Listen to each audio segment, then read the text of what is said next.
In Chapter 6, we're going to look at drugs used in anesthesia. We will start by reviewing general anesthetics, and specifically we're going to focus on inhaled anesthetics. When you look at this diagram, it reminds us about how anesthetics can compartmentalize in the body. If you inhale the anesthetic, it goes into the blood. Obviously, it's going to make it into the CNS, but many of these very lipid-soluble drugs can sequester in the fat, which can serve as a storage reservoir for a number of lipid-soluble drugs. When I look at the properties of specific inhaled anesthetics, the first thing that I would do is think about the names of the drugs. Nitrous oxide, probably a drug that you all know, maybe a drug that you've even been administered before. Nitrous oxide, sometimes referred to as laughing gas, is a very common inhaled anesthetic. The other inhaled anesthetics, drugs like sevoflurane and desflurane, they end in the letters fluorane, F-L-U-R-A-N-E, indicating one of these fluorinated inhaled anesthetics. But if you focus on the last three letters, A-N-E, well, that's the first three letters of the word anesthesia or anesthetic. So nitrous oxide and the anes are your inhaled anesthetics. When I look at the first column, MAC value. MAC is the minimal alveolar anesthetic concentration at which 50% of patients do not respond to a surgical stimulus. It's kind of a fancy way of saying that a MAC value is like an ED50. It's really a measure of anesthetic potency. And the rule is this: the higher the MAC value, the lower the potency. So when I look at nitrous oxide with its MAC value of 104%, that tells me nitrous is not a very potent drug. Compare that to sevoflurane or desflurane, 2% and 6%, those are much more potent drugs, indicating that it doesn't take very much sevoflurane, for example, to anesthetize the average person. With nitrous oxide, in fact, because its MAC value is greater than 100%, you can never fully anesthetize somebody with nitrous oxide as the sole agent.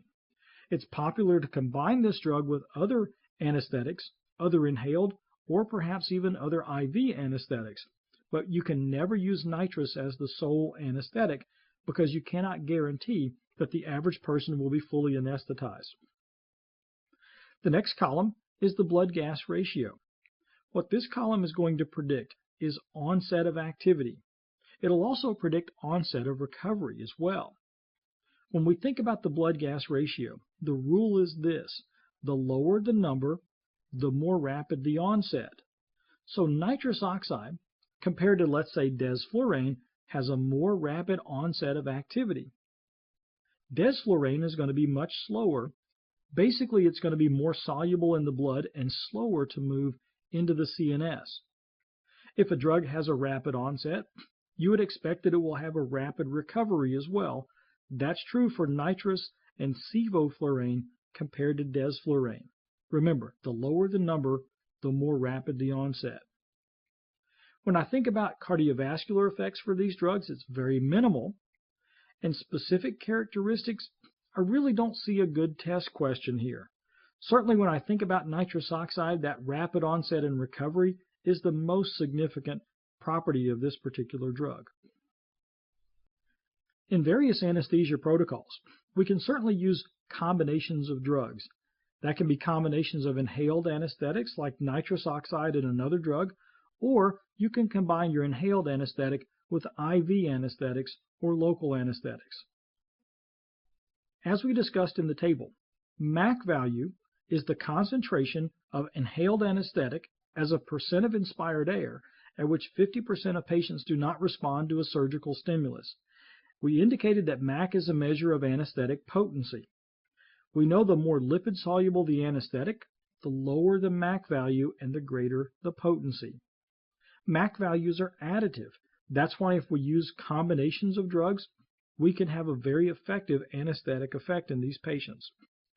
MAC values are lower in the elderly and in the presence of CNS depressants like opiates or sedative hypnotics.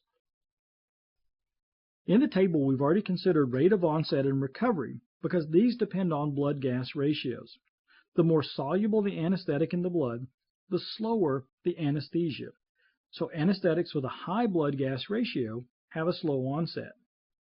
Anesthetics with a high blood gas ratio also have a slow recovery. Whereas anesthetics with low blood gas ratios, they're going to have a rapid onset, and you also get rapid recovery. The next group of drugs we're going to look at are IV anesthetics, and we'll start with the benzodiazepine midazolam. Remember that midazolam is a short-acting benzodiazepine. It's great for preoperative sedation, and as a benzodiazepine, it has the property of anterograde amnesia. In fact, many of our benzos have this property, but probably the most classic for this clinically is midazolam. But this same property has been abused. When you have anterograde amnesia, you don't have any memory for a period of time after administration. The drug flunitrazepam, known by its trade name Rohypnol, has been abused as a date rape drug, taking advantage, if you will, of this property that you don't remember anything after its administration. Well, clinically, when you use midazolam, the same thing can happen. Imagine that it's a great day for you because you're going in for your colonoscopy. You know what? That's the day that you want midazolam. It'd be great if you didn't remember exactly what happened on that day. And so that's a drug that's very commonly used prior to a colonoscopy. An advantage of using benzodiazepines like midazolam as IV anesthetics is that we can use the drug flumazenil to help the patient recover from anesthesia. We can certainly use flumazenil because of its ability to block BZ1 and BZ2 receptors and overcome the actions of midazolam. Propofol is a very, very popular IV anesthetic. I don't know about you, but I don't think you can say the drug propofol anymore without automatically thinking about, that's right, Michael Jackson. So you automatically think about, because Michael Jackson was using this drug, well, he was using it to help him sleep. He was combining this drug with a lot of benzodiazepines at the time of his death.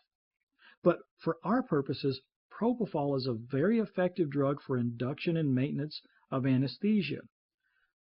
The way that this drug works seems to be through GABA. It has GABA effects, inhibitory CNS depressant effects that can lead to anesthesia. Propofol also has antiemetic effects. I call that a bonus. Isn't it nice when the anesthetic that you're taking also can prevent you from experiencing nausea and vomiting? This could become very, very important if you're undergoing a surgery that can cause emesis. Surgery on the eyes, for example, is very emetogenic.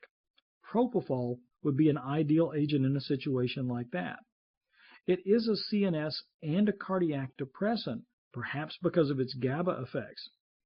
If we compared propofol to another anesthetic called etomidate, this drug has much less effect on the heart, with fewer cardiovascular effects. This drug is very effective in patients who have pre-existing cardiac disease. The next IV anesthetic is fentanyl. This drug is an opiate used for induction and maintenance of anesthesia. Maybe one of the more outstanding properties of this drug is that it's 80 times more potent than morphine. It actually makes this drug a candidate for abuse among physicians. Be careful, don't do that, by the way. But fentanyl is great as an anesthetic. It does depress respiratory function, so we have the antidote naloxone to recover if necessary. Our final IV anesthetic is ketamine.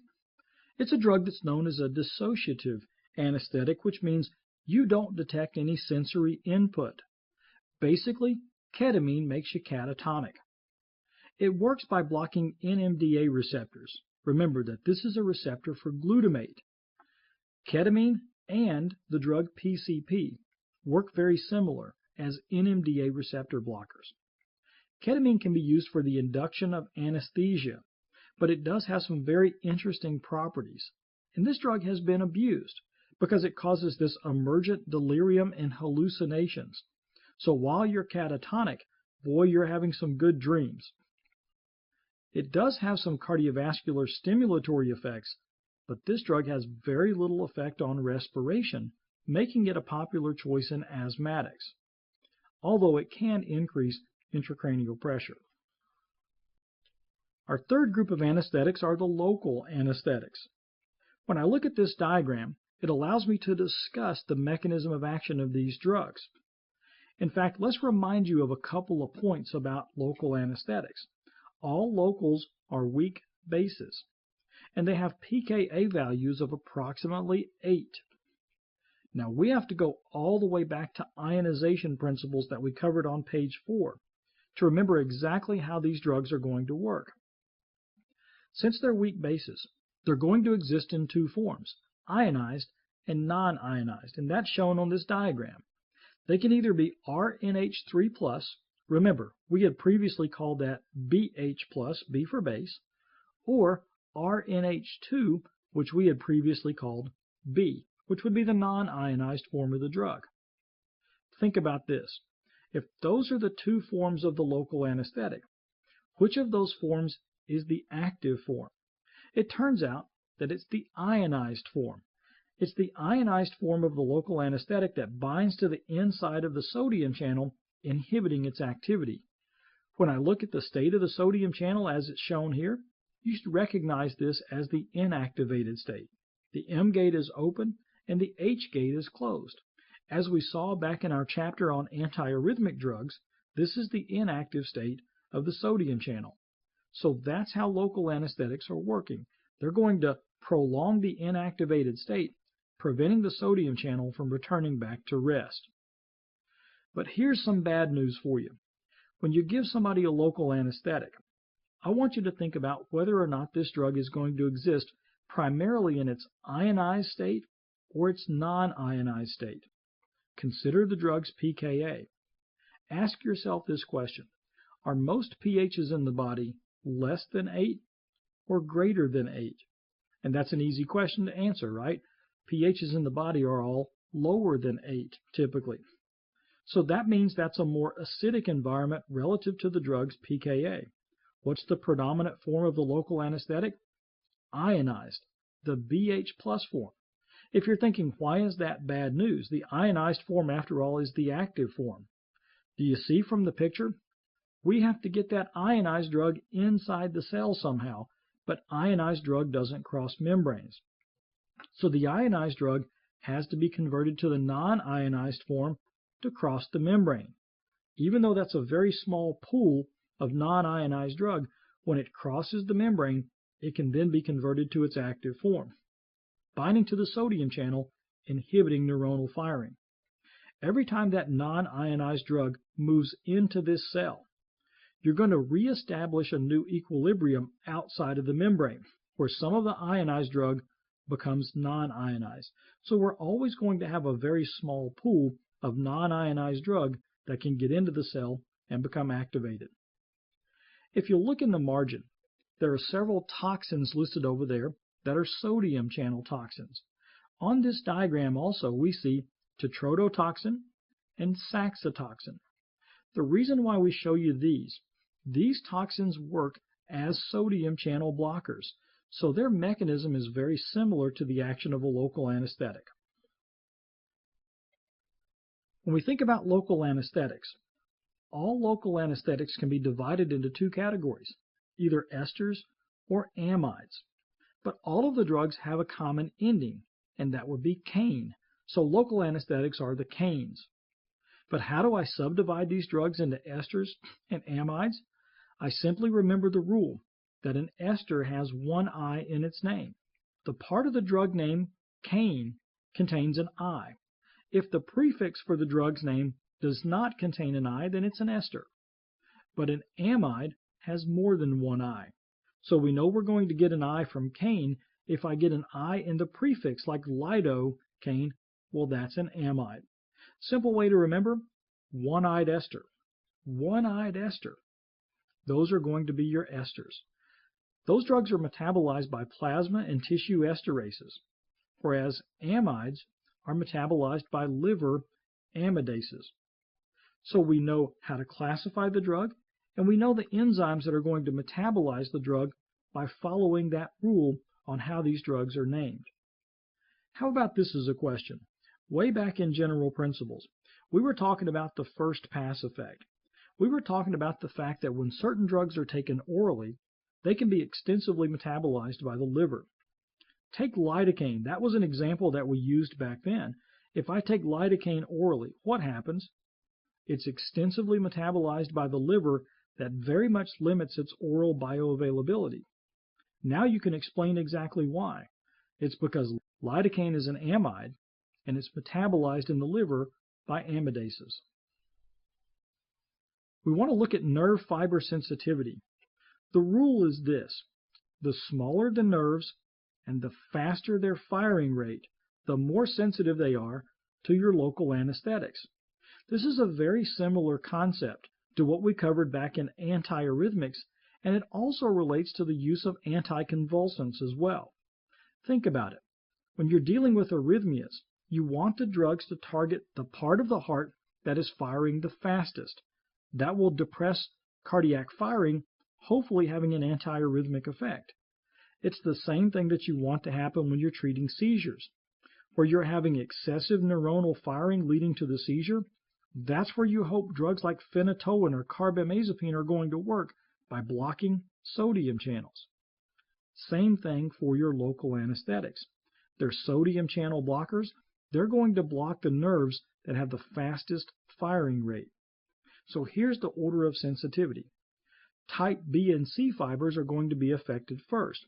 These are fibers that mediate pain transmission. Type A delta are affected next. These are fibers that transmit pain and temperature. Then it's type A beta and type A gamma, followed by type A alpha, which are your motor neurons. So the pain fibers are affected first. Type A beta and type A gamma, by the way, mediate touch and pressure. So those are less affected, and the motor neurons are the last to be affected. Importantly, recovery is in reverse order. Your motor neurons are the first to recover. You then can start to sense touch and pressure before you sense the pain.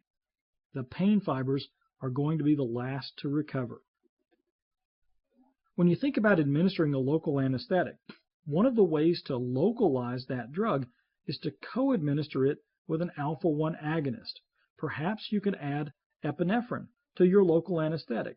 The vasoconstrictive effect prevents that drug from going into the systemic circulation.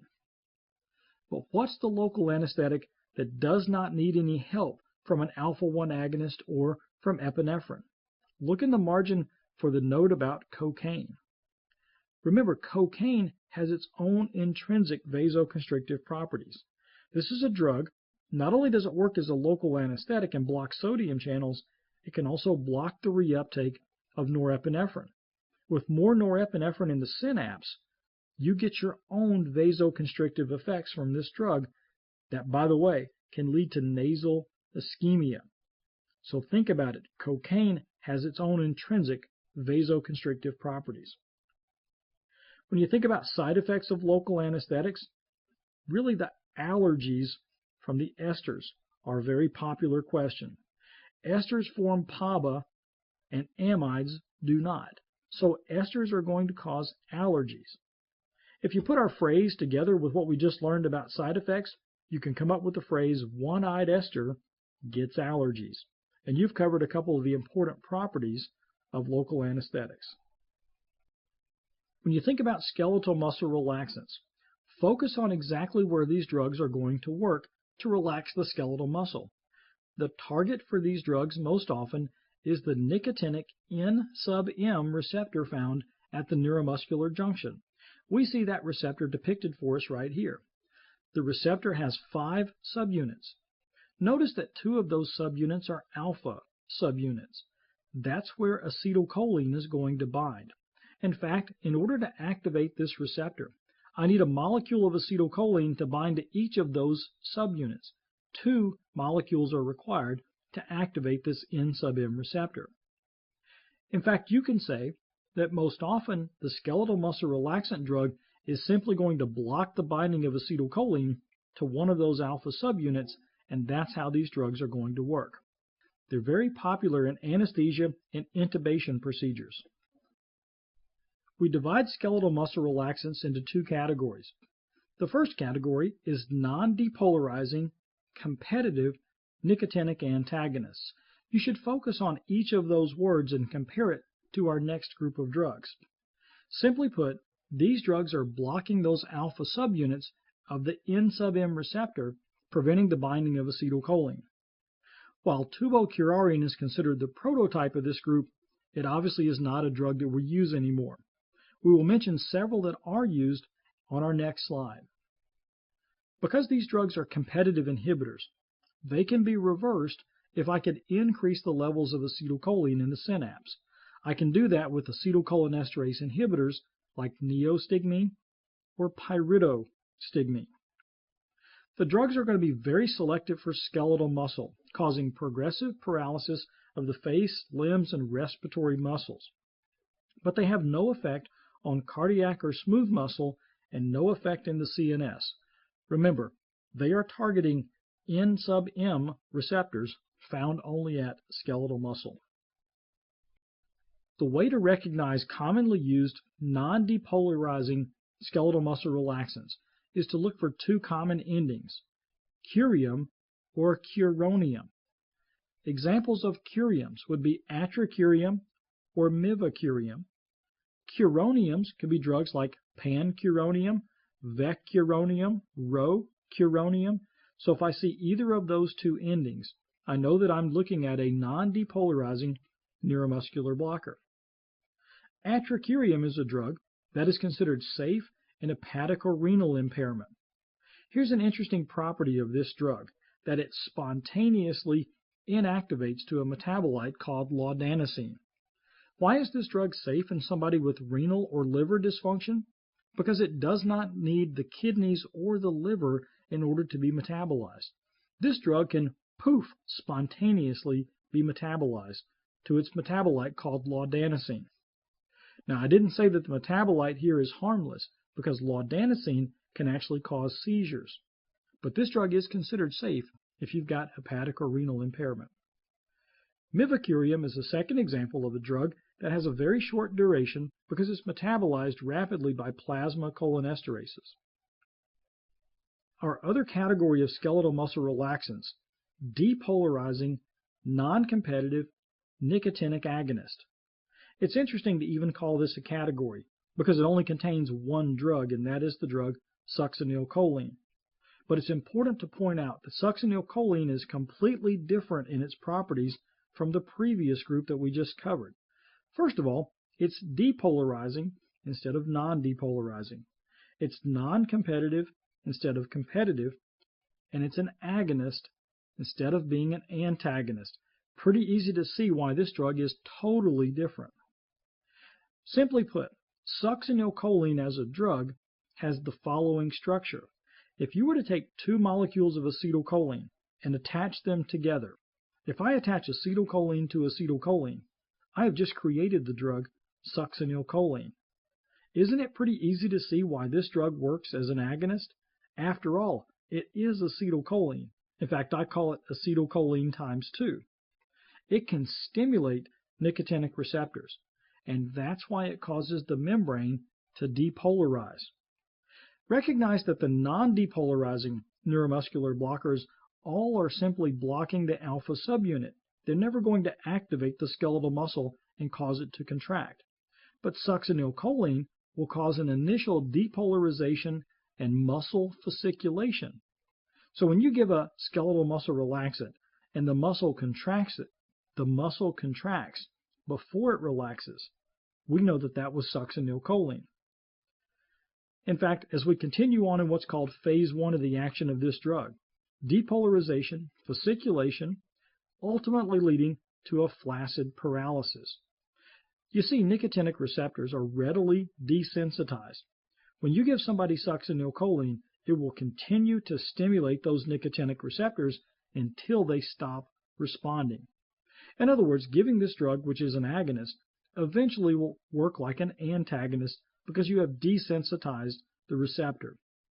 But that's what makes this drug non-competitive. I can't overcome the actions of an agonist by increasing the levels of acetylcholine because that would be another agonist.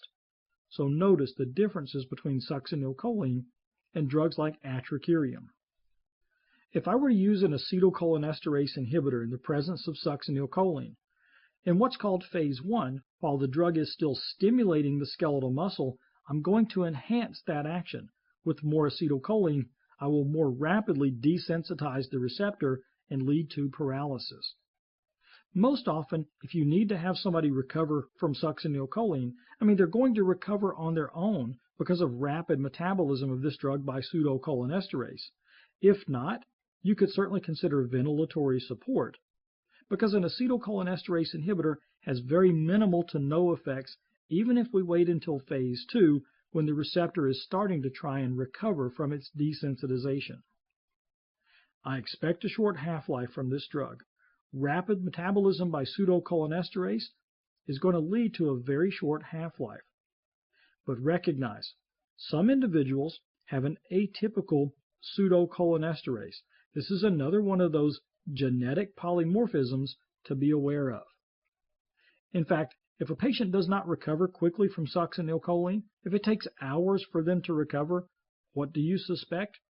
That's right, that they have an atypical enzyme. They can't metabolize the drug effectively.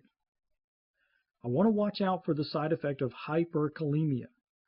This is especially critical in burn patients, patients who've had severe muscle damage, cell death causing the release of potassium, because succinylcholine, which stimulates nicotinic receptors, when you stimulate those nicotinic receptors, that is an ion channel coupled receptor. Sodium goes into the muscle, but potassium leaks out of the muscle. With persistent stimulation of the receptor, more and more potassium can leak out of the muscle cells, so hyperkalemia is a side effect to watch out for. I also want to be aware of the ability of this drug to cause malignant hyperthermia. We're going to discuss this in more detail on our next slide. In the margin is a note about malignant hyperthermia. This is a life-threatening syndrome where the patient gets muscle rigidity and hyperthermia as key features. They can also get hypertension, acidosis, and hyperkalemia. But once again, focus on the muscle rigidity and hyperthermia. It reminds us of neuroleptic malignant syndrome, and perhaps it even reminds you of serotonin syndrome. So those three types of syndromes have very similar presentations. However, it's easy to distinguish the causative agent because in the test question they're going to give you the history of the patient. Was the patient being treated for depression? Well, perhaps you're leaning towards serotonin syndrome because they were probably on an SSRI. Were they being treated for schizophrenia when they got muscle rigidity and hyperthermia? Then perhaps you're leaning towards neuroleptic malignant syndrome. But if they're being given a drug for intubation, you're thinking succinylcholine, muscle rigidity and hyperthermia in that case says it's malignant hyperthermia. So when I look at what are the causes for malignant hyperthermia, the primary cause is succinylcholine, though some other anesthetics even can contribute to this effect. The most common scenario for malignant hyperthermia is that you have a patient who is already genetically predisposed to this condition. The reason why someone could be genetically predisposed to malignant hyperthermia is because they have mutations in the genes that encode ryanodine receptors in their smooth ER, or perhaps it's a component of the L-type calcium channel found in skeletal muscle. This person has a problem with the regulation of calcium in their muscles, so they're already genetically prone to malignant hyperthermia. If you give this individual succinylcholine, that's when it shows up in a test question. The treatment for malignant hyperthermia is the drug dantrolene. You have to know the treatment. In fact, you really need to understand why dantrolene is effective, not only for malignant hyperthermia, but also for neuroleptic malignant syndrome. Dantrolene is going to decrease contractility of skeletal muscles by blocking calcium release from the SR. When you block calcium release, you stop muscle contraction, and therefore the temperature of this person is going to decrease. Remember, our key features, hyperthermia, muscle rigidity, both of those will be reduced by the actions of dantrolene. We end this chapter by talking about centrally acting skeletal muscle relaxants. There are times when you've got excessive muscle tone or spasm perhaps due to an acute muscle injury. Perhaps it's even CNS dysfunction, like cerebral palsy or MS or stroke. We need a centrally acting skeletal muscle relaxant for these individuals. Commonly, we see benzodiazepines used for this purpose, benzos working through GABA-A, or we could use the drug baclofen, which works through GABA-B. We've spent a lot of time focusing on GABA-A. Here's the one drug that we discuss that works at GABA-B. And you know what's nice about that? The GABA-B drug starts with the letter B. So GABA-B can remind you of GABA-baclofen. It's a centrally acting skeletal muscle relaxant. GABA-B, remember, is coupled to potassium channels, whereas GABA-A, chloride channels.